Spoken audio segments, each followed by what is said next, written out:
DJ Black Coffee, born Nkosinathi Innocent Maphumulo, is one of the most iconic and influential figures in global house music today. With a career that has spanned over 2 decades, Black Coffee has not only put South African house music on the international map, but has also played a pivotal role in bridging the gap between African rhythms and global electronic sounds. His story is one of resilience, vision, and an unwavering commitment to his craft. Welcome to Ruffdog TV. Starting from humble beginnings in the rural townships of South Africa, Black Coffee has risen to become one of the most sought-after DJs and producers in the world, playing at prestigious venues and festivals from Ibiza to Coachella. His unique sound, which blends African rhythms with soulful house music, has earned him international acclaim and established him as a pioneer in the global electronic music scene. However, the path to success was not easy for Black Coffee.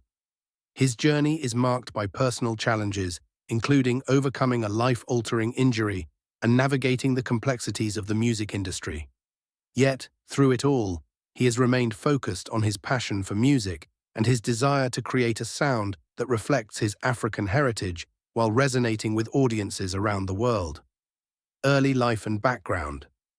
DJ Black Coffee was born on March 11, 1976, in Umlazi, Durban, and later grew up in Mathatha, Eastern Cape. He was raised in a musically inclined family where he was exposed to the sounds of traditional African music, jazz, and soul.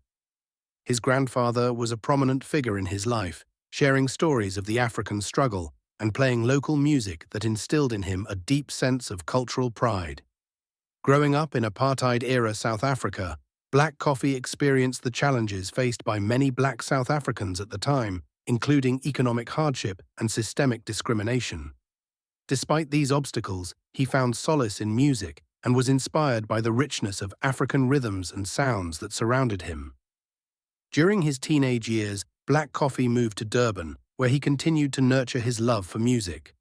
He enrolled at the Durban University of Technology to study music theory and jazz, where he began to develop his understanding of sound and production. It was during this time that he realized his passion for DJing and production, and he started experimenting with house music, blending it with traditional African elements. The turning point: overcoming adversity. One of the most defining moments in Black Coffee's life occurred in 1990 when he was involved in a tragic accident during the celebration of Nelson Mandela's release from prison. At just 14 years old, he lost the use of his left arm after being struck by a car in a political protest. The accident left him with permanent paralysis in his arm, but it did not deter him from pursuing his dreams. This life-changing event could have marked the end of his musical journey, but instead, it became the source of his resilience and determination.